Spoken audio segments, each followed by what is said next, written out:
Ahora sí. Ahora sí, las saludo a nuestra clase de filosofía, que es 4 de julio del 2024. Estamos en la penúltima clase de filosofía, ya queda súper, súper poquito, así que vamos a enfocarnos a lo nuestro. Vamos a compartir. La última vez estuvieron ustedes súper bien con las respuestas. Tengo otro curso que es también de modalidad flexible y ustedes en comparación, sí, no me gustan las comparaciones, pero ustedes están súper bien. Así que al menos en filosofía van súper. ¿Ya? Ah, qué bueno, profesor, así lo sube el ánimo. Vamos bien, por lo menos. Claro que sí. Que le apuntemos a una siquiera. Ya. Entonces, vamos a ver. Objetivos de la sesión de hoy, entonces eso revisaremos, siempre se los dejo acá, pero no es necesario leerlo porque vamos a volver. ¿Qué hemos aprendido hasta el momento? Yo sé que tuvimos un par de interrupciones por el feriado y porque yo estaba medio enferma, así que me tuve que ausentar la clase pasada, pero resumiendo, ¿qué hemos visto? El paso del pensamiento mítico al filosófico, ¿no es cierto? El concepto de filosofía, características de la filosofía, diferencias y similitudes entre filosofía y ciencia y métodos específicos del pensamiento científico. Acá tenemos algunos ejemplos de pensamiento mítico en Grecia y en América. Acá tenemos, por ejemplo, el caballo de Troya, Zeus, el Popol Vuh, que es de los mayas, el origen del universo según los aztecas, y acá les quise poner también en representación del pensamiento mítico del sur de Chile, el Trauco, y acá al lado la representación de el Caleuche. Quiero dejar en claro que cuando hablamos de pensamiento mítico, no me refiero específicamente a los mitos, sino una forma de pensar el mundo, ¿ya? Porque, por ejemplo, el Trauco sería una leyenda si estuviéramos en lenguaje, pero en este caso tiene que ver con un tipo de pensamiento, ¿cierto? Un pensamiento sobrenatural acerca de las cosas, explicaciones sobrenaturales acerca de las cosas, ¿ya? Entonces tiene que ver con un tipo de pensamiento. Entonces, del pensamiento mítico al pensamiento filosófico. Acá yo le hice un súper, súper, súper mega resumen de las diferencias en tanto objetivo, método, explicación de fenómenos, función social, evolución y finalmente la relación entre el pensamiento mítico y el pensamiento filosófico. El pensamiento mítico, ¿cuál es el objetivo? Explicar el origen y el funcionamiento y el significado del mundo y la experiencia humana a través de historias y personajes sobrenaturales. El Caleuche, el Trauco, la Pincoya, Zeus, a ver, muchos. El caballo de Troya, etcétera. Personajes sobrenaturales, ¿no es cierto? Y el pensamiento filosófico, llegar a un conocimiento racional y sistemático de la realidad a través de un análisis crítico y la argumentación. ¿Cómo se hace? ¿Cómo puedo, a través de qué funciona el pensamiento mítico? Por ejemplo, el pensamiento mítico, el método que tiene es la narración, la tradición oral y la imaginación. No busca una verificación empírica o comprobable, ¿ya? Entonces, no tiene un sentido lógico, ¿no es cierto? No se basa en la lógica, que es la característica del método del pensamiento filosófico. Esto, por si acaso, no es necesario que lo escriban porque ya lo pasamos, solamente que este es un resumen súper, súper, súper completo de las diferencias del pensamiento mítico y el pensamiento filosófico. Entonces, el pensamiento mítico se le atribuyen fenómenos naturales y sociales a la acción de los dioses y seres naturales o fuerzas mágicas. En cambio, el pensamiento filosófico busca explicaciones racionales para los fenómenos. O sea, una palabra que se repetió mucho: razón, lógica, evidencia, argumentación, análisis crítico, pensamiento filosófico, ¿ya? De eso se trata. La función social, ambos tienen una función social, tanto el pensamiento mítico como el pensamiento filosófico, pero la función del pensamiento mítico es que proporciona un marco de referencia para la vida social, los valores y las creencias en comunidad. Principalmente tiene que ver con las tradiciones culturales en algunos casos y, y esa es la función social del pensamiento mítico. En cambio, la función social del pensamiento filosófico tiene que ver con el fomento al pensamiento crítico, la libertad de pensamiento y la búsqueda de verdad. el pensamiento mítico, por un lado, evolucionó con el tiempo, por supuesto, dando origen a distintas religiones y cosmovisiones. Entonces, en la actualidad, ¿dónde más se puede distinguir el pensamiento mítico? En las religiones, por ejemplo, y en distintas cosmovisiones, ¿ya?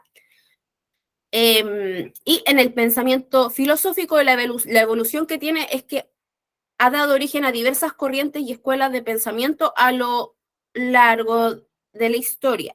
Ahora, la relación entre el pensamiento mítico y filosófico es que el pensamiento mítico ha sido la base del pensamiento filosófico en sus inicios. Esto quiere decir, como ya lo hemos súper repetido, que el pensamiento mítico posibilita, ¿no es cierto?, que el pensamiento filosófico surja, porque el pensamiento filosófico viene a dar respuestas racionales, lógicas, a lo que antes se le daba respuesta a través de los mitos, hechos sobrenaturales, ¿no es cierto?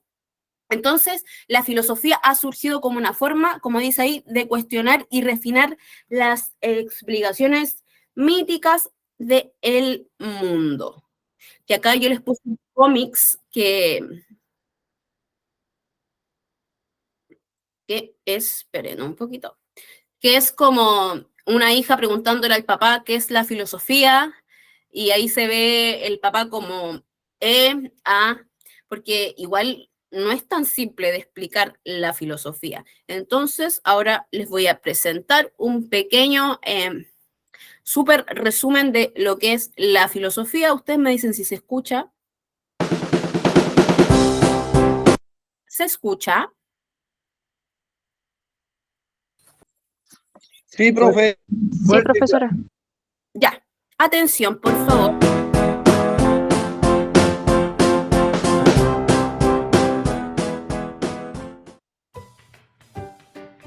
En este vídeo investigaremos qué es la filosofía, nos preguntaremos en qué se parece y en qué se diferencia de la religión y la ciencia, así como si debemos estudiarla o es algo que ya no es necesario. Si queremos saber qué es la filosofía, quizá debamos empezar por conocer su etimología. ¿Sabes de dónde viene esa palabra? Al igual que tantas otras que utilizamos en nuestra vida diaria, filosofía viene del griego y significa amor por la sabiduría. Aunque decir esto no es decir demasiado. Si le preguntáramos a un biólogo qué es la biología, probablemente nos diría que es la ciencia que estudia a los seres vivos, lo cual es una respuesta bastante clarificadora. Pero si el filósofo nos dice que su actividad es amar la sabiduría, nos quedará cara de meme y nos habremos quedado como al principio. Lo que sí sabemos ya es que la filosofía es, en principio, una actividad propia de los seres humanos. Los animales no pueden filosofar, pues para ello necesitamos facultades cognitivas superiores.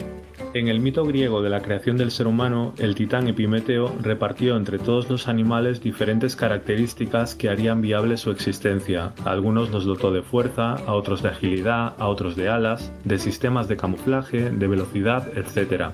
Cuando llegó al ser humano se dio cuenta de que ya no le quedaba ningún don, así que su hermano Prometeo tuvo que robar la inteligencia y el fuego de los dioses para que los humanos tuvieran alguna posibilidad de sobrevivir. Ya los antiguos griegos remarcaron esa cualidad del ser humano, la inteligencia, también llamada razón o, como los mismos griegos la llamaban, logos. Ya hemos descubierto algo más de la filosofía, es una actividad racional. Esto quiere decir que utiliza la razón para intentar resolver algunos problemas. ¿Pero qué problemas? Bueno, si das un paseo por la calle con un niño, verás que hace preguntas continuamente. ¿Por qué hay un perro? ¿Por qué hay que cruzar en verde? ¿Por qué no podemos comprar aquello? Un niño es un inmenso mar de preguntas. Quieren saber el porqué de todas las cosas. Los filósofos también se hacen preguntas de este tipo, pero en vez de preguntarse como los niños el porqué de cosas particulares, quieren saber el porqué de todo. ¿Por qué existe el mundo? ¿Por qué debo actuar bien? ¿O por qué las cosas son como son? ¿Y cómo surge? Ya hemos hablado algo de los antiguos griegos. Estos también se preguntaban el porqué de las cosas y para responderse a sí mismos tenían unas historias llamadas mitos. En esos mitos aparecían dioses, héroes, bestias y lugares mágicos y servían para explicar el porqué de las cosas. ¿Por qué existe el mal en el mundo? Porque una mujer llamada Pandora abrió la caja que no debía. ¿Por qué los seres humanos tienen inteligencia? Porque Prometeo se la robó a los dioses. ¿Por qué existe la Tierra? Porque los titanes la hicieron. Y así tenían una respuesta para todo. Los mitos eran su religión, su explicación de los diferentes porqués. Sin embargo, algunas personas en esa época no se conformaron con esas respuestas. Querían buscar otras, algo que fuese menos fantástico, digamos. Querían respuestas que fueran racionales, es decir, que tuviesen algún fundamento y que no diesen nada por supuesto de antemano, como por ejemplo la existencia de poderes sobrenaturales en la naturaleza. Esas personas fueron los primeros filósofos. Ya hemos dicho que la filosofía busca responder todo lo que concierne al ser humano de manera racional. Ya. Dejémoslo. Oye, chuta. ¿Me ven? Ahí sí. Dejémoslo por ahí. A ver, si yo les pregunto, ¿de dónde nace la filosofía? ¿Qué parte del mundo nace la filosofía? Pregunta de prueba. Grecia, Eliseo, ¿te fue? Grecia, En Grecia. Muy bien. En Grecia, ¿qué significa filosofía? Amor a la sabiduría. Amor a la sabiduría. Súper bien. Súper bien. Este era para hacer un resumen de lo que hemos aprendido. Practiquemos lo aprendido. Lee el siguiente extracto. La Llorona es una figura fantasmal que vaga por la noche buscando a sus hijos, a quienes ahogó en un ataque de ira. Su lamento se escucha como un llanto desgarrador.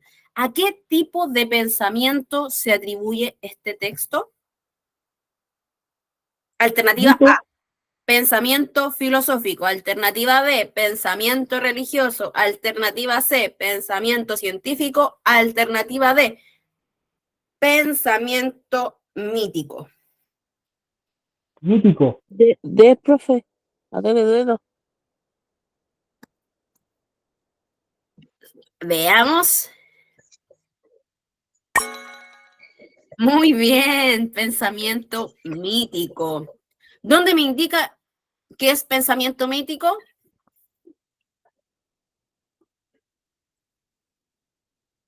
En La Llorona, ¿no es cierto?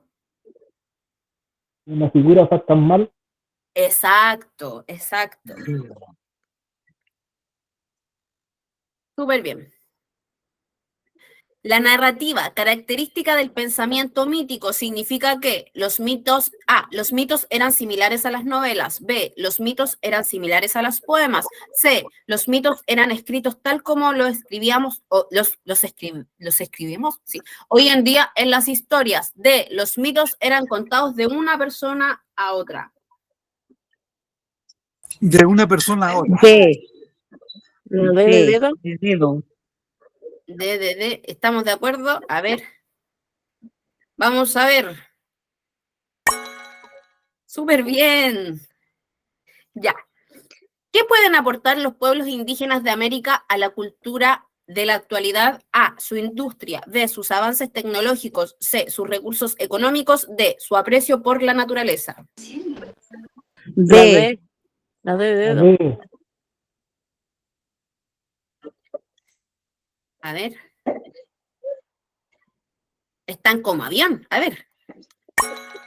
Eso. Bien. Indique algunas características del pensamiento filosófico. 2 puntos. A, es fruto de la imaginación y la creatividad de los seres humanos. B, surge como una respuesta a la incomprensión de los fenómenos naturales. C, tiene su base en la razón y las explicaciones lógicas. D, da paso al nacimiento del pensamiento mítico. la C, Sí, C. A ver por ahí si me responden en el chat. la C. A ver, veamos. Súper bien. Efectivamente, tiene su base en la razón y en las explicaciones lógicas, y lo hemos visto súper bien. Así que esa pregunta que probablemente le aparezca, no de esa forma, por supuesto, pero la va a tener buena. Entre los métodos que suele utilizarse en la práctica de la filosofía, pueden mencionarse A, la lógica y la búsqueda de supuestos. B, la narración de eventos históricos. C, el empleo del método científico. D, el recurso de la imaginación. ¿Cuál es la respuesta correcta?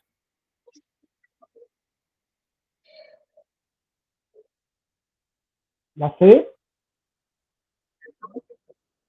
Dice que es la A, profe. A ver, por ahí escuché dos Puede ser la C alternativas. también, entre la A y la C. Puede La ser C. la A. ¿Y eso? La C.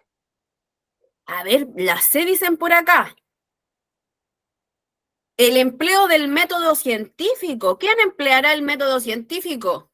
¿Los científicos o los filósofos? Los científicos, es la A. Ya. No, Entonces, no, ¿cuál es la será A, la es la A. respuesta correcta? Ah, profe, la A, la A. La lógica y la búsqueda de supuestos. Veamos. Es la lógica. La A. lógica y la búsqueda de supuesto. Bien, chicos, recordar que cada vez que en una pregunta acerca de filosofía usted le pongan varias alternativas y en una de esas esté la lógica o razón, usted, aunque se confunda un poquito, inmediatamente Ahí dice, está. esta es la correcta. Ahí está. El empleo del método científico, si bien la filosofía es metódica, Ya. quien utiliza el método científico para encontrar el conocimiento es la ciencia, ya, no la filosofía. Así que la misma es la A La A absolutamente. decía supuesto. Igual decía supuesto. ¿Me mató? Bien. Pero está Me muerto. gusta esta clase a mí, porque la apuntamos a todas. Estamos bien, estamos para el 7, ¿no? Ya. Mira, están súper bien. En general este curso, a pesar de que tenemos clases cortitas, son súper mateas, así que yo los felicito en ese sentido, porque de verdad van súper bien. Y en las preguntas, por lo general, de psicología y filosofía son más de aplicación, no tanto de conocimiento. Por eso es muy importante que hay cosas que ustedes tienen que saber, sí o sí, es que la filosofía, pero viene de Grecia, y la práctica que suele utilizarse es la lógica y la búsqueda de supuestos, ¿ya? Y características del pensamiento filosófico, la razón, la lógica, ya tiene que ver con eso, con buscar explicaciones lógicas, con explicaciones de tipo racional, porque recuerden ustedes bien cómo surge la filosofía. El surgimiento de la filosofía nace porque quiere dar una respuesta al mito, que no sea una respuesta sobrenatural, sino más bien una respuesta lógica. Moisés creo que tiene su micrófono abierto para que lo apague, por favor. Bien, ahora revisaremos uno de los tópicos más estudiados y archiestudiados por la filosofía, que es el sentido de la vida humana. ¿Ya? Entonces lo revisaremos a partir de diversos autores. Yo en este punto les pido que no anoten absolutamente nada, porque esto no es que les aparezca textual en la prueba, sino que simplemente vamos a ver algunos autores para que se entienda un poco de qué se trata esto del sentido de la vida humana. Entonces, la pregunta por el sentido de la vida ha sido una constante en la historia de la humanidad. O sea, nos hemos estado preguntando miles y millones de años cuál es el sentido de la vida.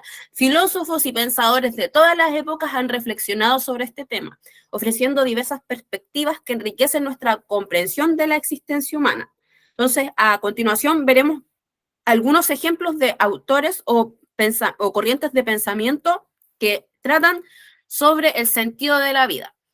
Por ejemplo, acá está Aristóteles, que nació en el 384 a.C., imagínense, antiquísimo.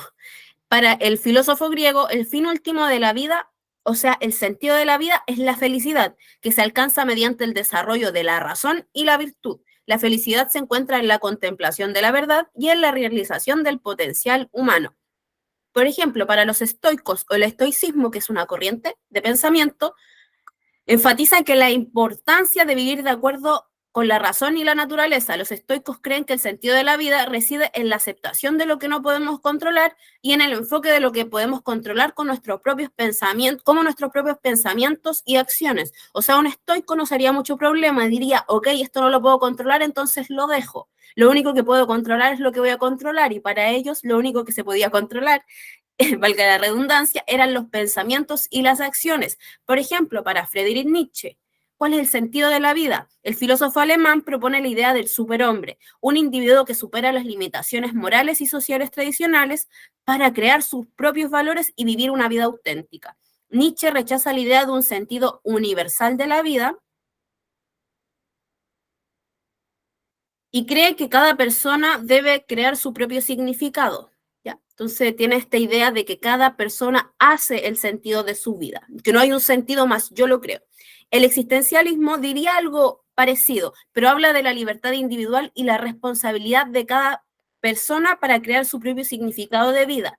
Entonces, no existe un sentido preestablecido de la vida, sino que cada individuo debe elegir un camino. Lo que estamos haciendo ahora es ver distintas posturas del sentido de la vida según distintos tipos de corrientes de filósofos y de pensamientos, ¿ya? Está también Baruch Spinoza, que dice que el ser humano es parte de un todo infinito, la naturaleza y el sentido de vida se encuentra en la comprensión de nuestra relación con ella. Es decir, Baruch Spinoza dice que el sentido de la vida es la relación que yo tengo con la naturaleza y esa relación que tengo es en lo que le da el sentido a la vida, ¿ya? Y por último, mencionaré el cristianismo, que a pesar de no pertenecer al pensamiento filosófico, sí es un ejemplo de una postura clara respecto al sentido de la vida. Y para el cristianismo, o según la religión cristiana, el sentido de la vida se encuentra en el amor a Dios y al prójimo. La vida humana tiene un valor sagrado y está destinada a la salvación eterna. Los cristianos creen que el propósito de la vida es seguir las enseñanzas de Jesucristo y vivir una vida virtuosa. Pero, como ya mencioné, el cristianismo no es una corriente filosófica. Más bien, para la filosofía, el cristianismo pertenecería al pensamiento mítico por las características sobrenaturales del relato bíblico, lo que no significa que no existan filósofos cristianos, pues hay varios que consideran que la gracia de Dios es una de las mayores virtudes, pero eso es harina de otro costal, porque lo que yo les quiero transmitir es que para la filosofía la búsqueda del sentido es a través de la racionalidad. Acá tenemos un autor que escribe innumerables textos acerca del sentido de la existencia humana, o sea, el sentido de la vida humana, perdón.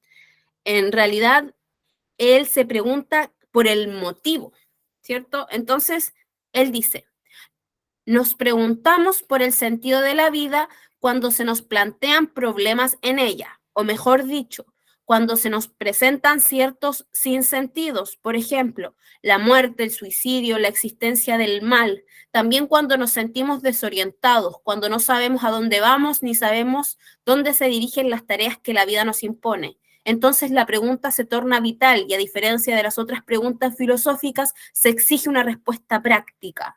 La pregunta por el sentido de la vida es una pregunta filosófica porque busca una explicación racional a nuestras limitaciones existenciales, pero es también una pregunta vital porque nos afecta en lo más profundo de nuestro ser y por lo mismo no puede dejarnos indiferentes. Para la filosofía, el hombre es en esencia un indagador del sentido, es decir, a él le corresponde descubrir cuál es su sentido en la vida. Frente a tal pregunta, la filosofía nos clarifica la situación con otra pregunta que implica una doble interrogante. ¿Tiene sentido la vida o se la damos nosotros? Viktor Frankl, psiquiatra judío, confinado en los campos de concentración durante la Segunda Guerra Mundial, señala que incluso en la dolorosa experiencia de los años de guerra existe la presencia de una innata tendencia del hombre a llevar una vida lo más rica posible de sentido. Era la esperanza de que alguna tarea o alguna persona querida les esperaba fuera de los campos de concentración, lo que ayudó a muchos prisioneros a seguir adelante y no echarse a morir. Esto demuestra para él que la vida sí tiene un significado y que es posible encontrarlo en cualquier circunstancia, inclusive en las más difíciles. Para él, la vida adquiere sentido cuando las personas viven de acuerdo a ideas y valores. Pero, ¿qué pasa cuando de alguna forma sentimos que la vida no tiene sentido? Entonces está este sentimiento de absurdo frente al sentido de la vida. ¿Qué quiere decir esto? Anhelamos que la vida tenga un sentido, sin embargo, muchas veces no encontramos cuál sea ese sentido. Sabemos que la vida seguirá aunque nosotros no estemos, por lo tanto, ¿qué importa si hacemos tal o cual cosa si finalmente nada de lo que hagamos o dejemos de hacer repercutirá en el mundo? El absurdo cohabita en nuestra existencia a veces. Por muy claro que tengamos nuestros objetivos de vida, a veces una vida feliz puede volverse insignificante cuando nos suceden cosas que no podemos comprender y que consideramos injustas, tales como la muerte, el excesivo sufrimiento en el mundo, desilusiones amorosas, entre otras. Un ejemplo histórico del sentimiento de absurdo frente a la vida fue la que vivieron muchos de los habitantes de Europa durante la Segunda Guerra Mundial. Después de esta guerra, ¿qué hay después de la guerra? ¿Qué hay después de la bomba atómica y la muerte de millones de personas? ¿Hacia dónde vamos? ¿Para qué hablar de las miles y miles de personas que fueron tomadas como prisioneros, encarcelados, torturados y asesinados durante esta guerra? ¿Qué sentido podría tener la vida para ellos? Entonces, el sinsentido, el sentido del absurdo, es bastante recurrente, ¿ya? Muchas veces lo hemos escuchado o incluso hemos pensado que la vida no tiene un sentido. Y para muchos autores o para muchos filósofos diría, ok, ya, está bien, la vida no tiene un sentido, entonces yo le voy a dar un sentido a la vida. Lea atentamente el siguiente texto y luego responde la pregunta. La pregunta por el sentido de la existencia.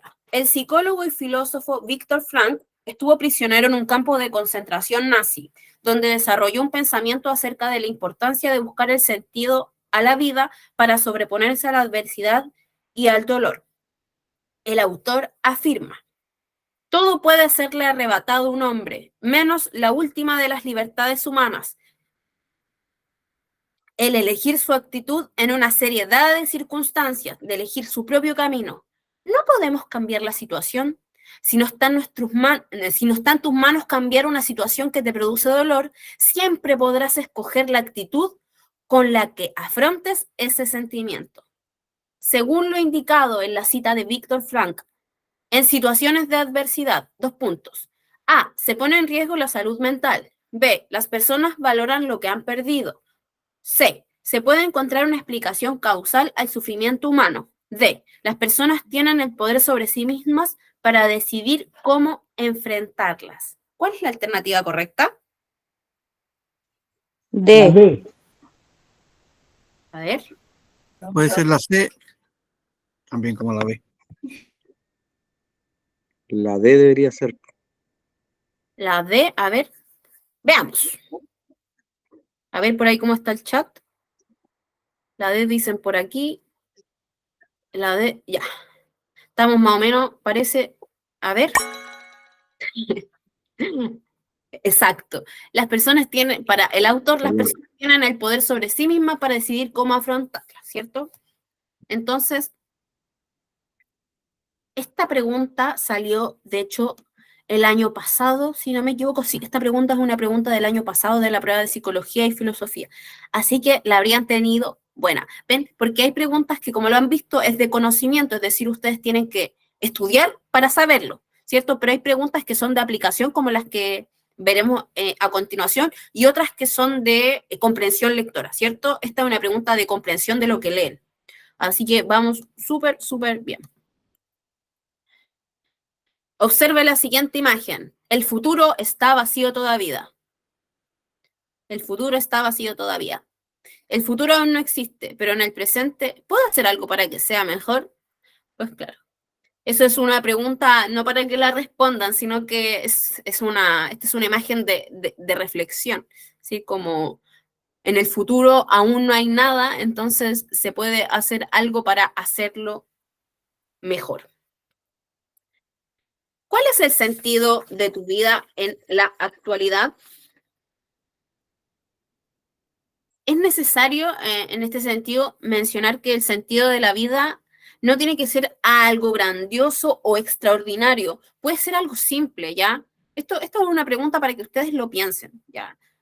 Como pasar el tiempo con sus seres queridos, disfrutar de la naturaleza, ayudar a los demás, estar sacando el cuarto medio, por ejemplo, ahora mismo. Lo que importa es que eso que estés haciendo le dé un significado a tu vida y que a ti te haga sentir bien, ¿cierto? Entonces, es bastante personal esto del sentido de la vida, porque según la filosofía y diversos autores, no hay una respuesta correcta o incorrecta al sentido del sentido que cada persona en el fondo le da a su vida, ¿cierto? Entonces, encontrar un sentido puede llevarnos toda la vida incluso. No hay que desanimarse si aún no encuentra una respuesta de inmediato. Lo importante es seguir buscando y estar en apertura a nuevas posibilidades. Entonces, ahora bien, revisaremos algunos tópicos. ¿Se entendió qué es el sentido de la vida o a qué refiere el sentido de la vida? Para diversos autores, ¿no es cierto? Es como en el fondo por qué estoy haciendo las cosas, un para dónde voy. Tiene que ver con los objetivos, con las metas que tengo, como con el sentido que yo le doy a la existencia. Con eso se trata un poco, de eso se trata un poco. Entonces, ahora revisaremos algunos tópicos de los aspectos de la vida política, social y cultural de las personas, ¿ya? Entonces, la vida, estos tres conceptos, la política, lo social y lo cultural, están interconectados porque se ven afectados por una serie de factores entre los que se encuentra la justicia, la participación social y el medio ambiente.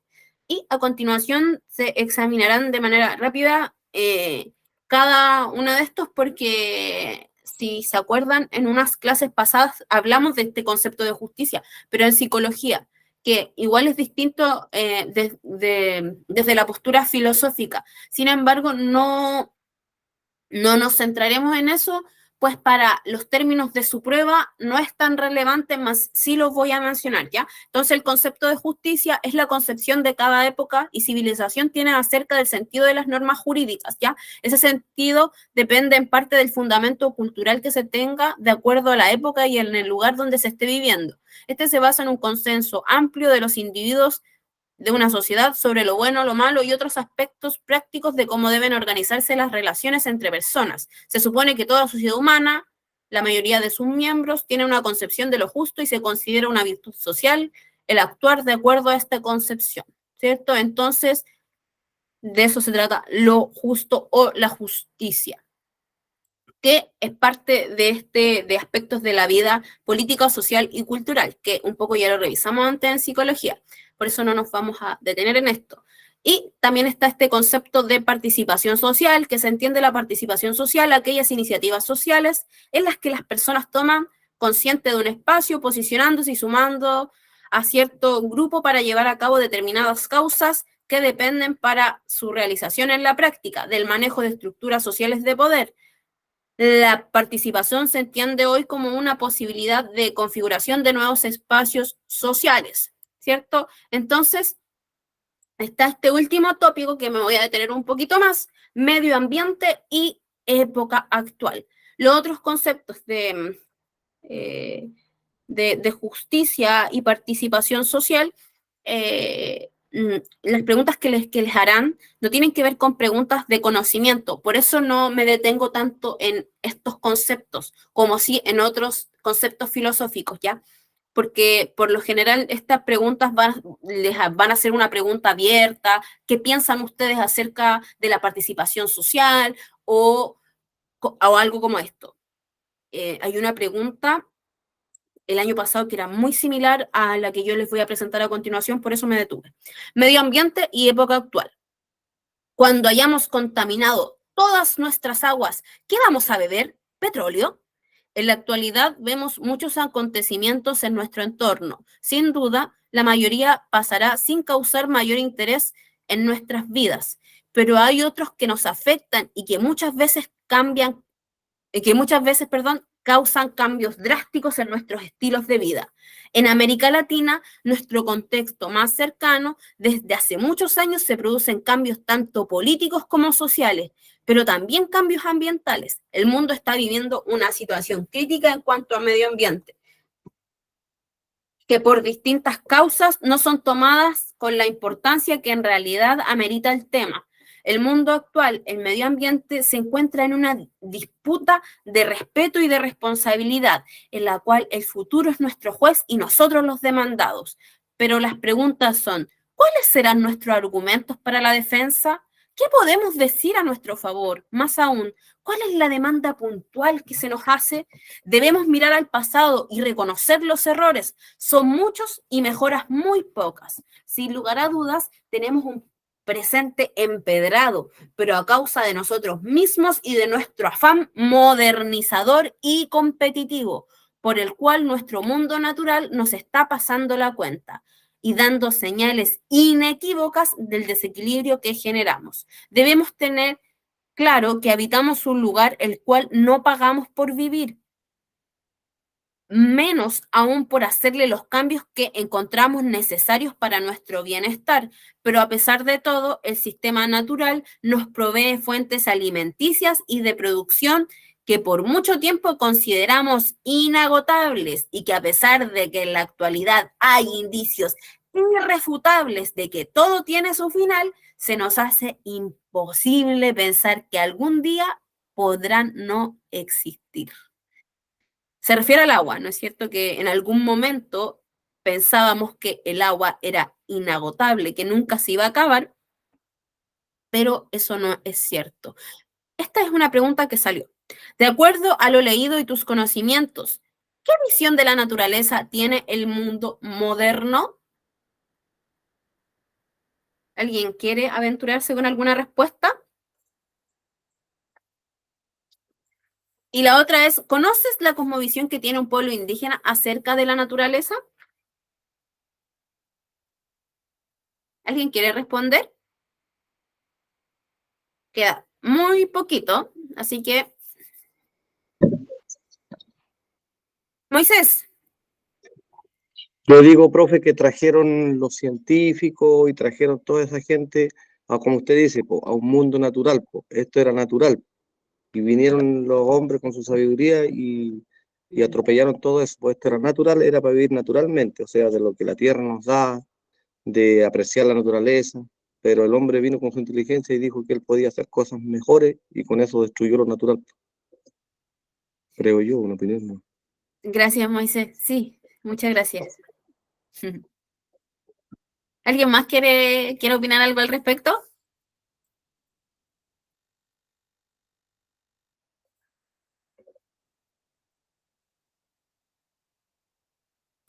Los indígenas adoran la naturaleza, la cuidan mucho ellos.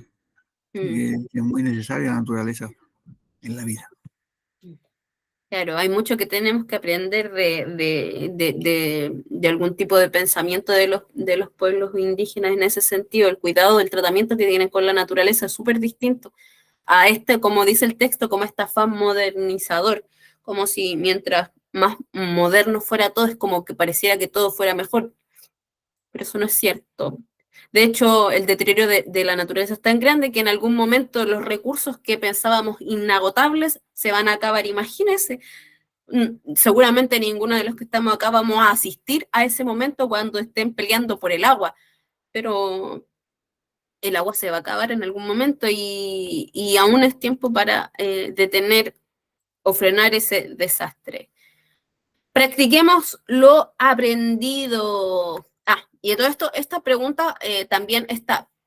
Puede que le aparezca una pregunta de este tipo, ¿ya? Entonces usted tiene que hacer una reflexión, tiene que reflexionar. Entonces no escriba algo así como es muy malo o es muy bueno, no sé, preguntas cortas. Dele al menos 2 líneas y va a tener la respuesta buena, ¿ya? Porque igual son exigentes en ese sentido. No puede responder una palabra o dos, tiene que más o menos argumentar lo que está diciendo, ¿ya?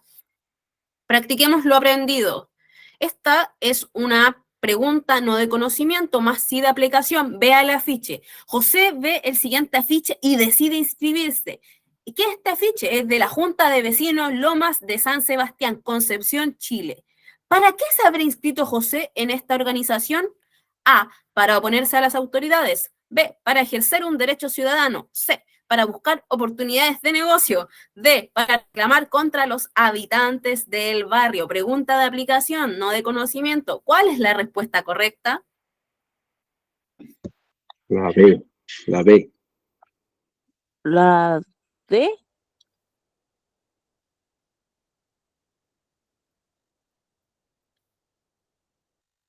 A ver, por aquí dice la B, parece que escuché. por ahí. La B puede ser, sí. La B. Veamos, pues. A ver, esta es. Muy bien, pregunta de aplicación, no de conocimiento. Claro, ¿para qué se va a inscribir el vecino José en la Junta de Vecinos en Loma de San Sebastián? Para ejercer un derecho ciudadano, para participar, qué sé yo. Pero está muy bien la respuesta que ustedes vieron, están para el 8. Lee el siguiente caso que se presentará a continuación, pregunta de prueba. La directiva de la Junta de Vecinos del barrio de Amelia decidió cerrar con reja el pasaje donde ella vive. Amelia no está de acuerdo con la medida porque dificulta la vida familiar y la recepción de visitas. Presenta una queja a Isabel, la presidenta de la Junta de Vecinos, solicitando que no se lleve a cabo el proyecto. ¿Cómo puede resolver Isabel esta situación y que sea constructiva para todos?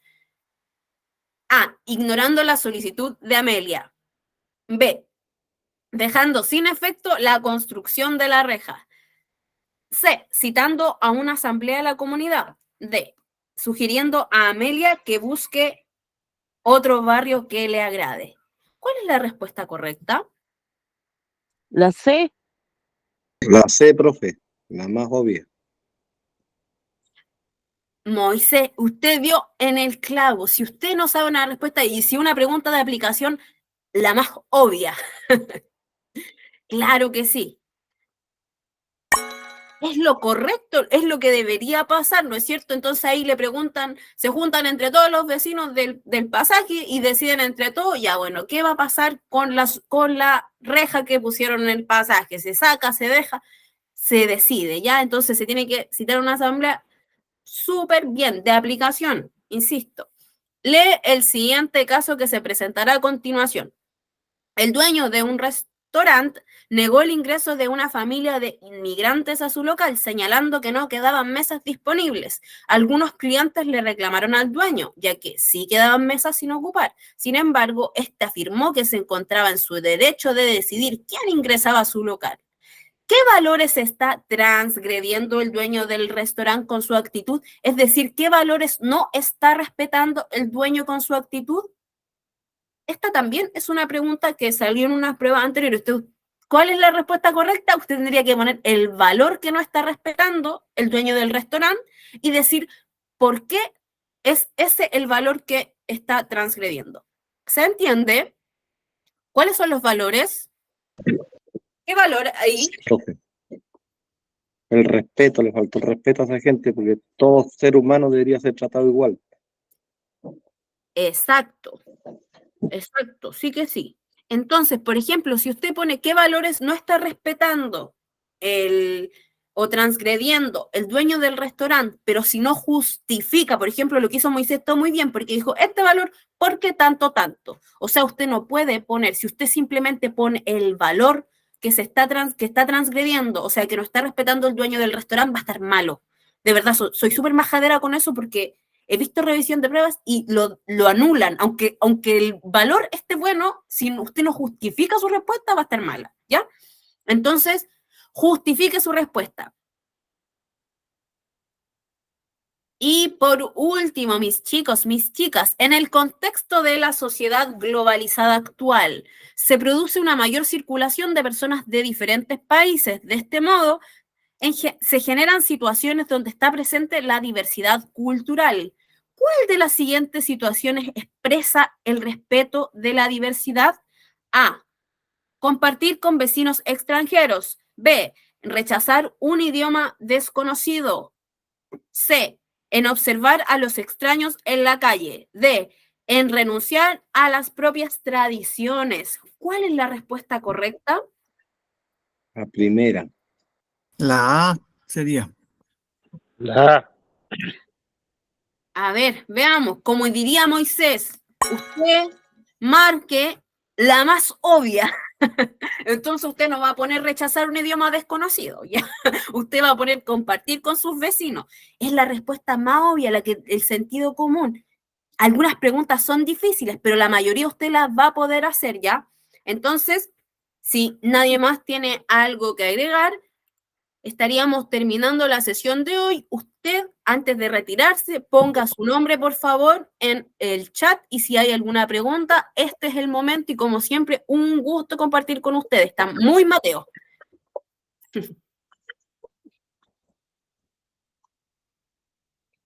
¿Todo claro? Profe, queda una clase más con usted nomás. Una clase y se acabó. Sí, la próxima clase terminamos. Sí.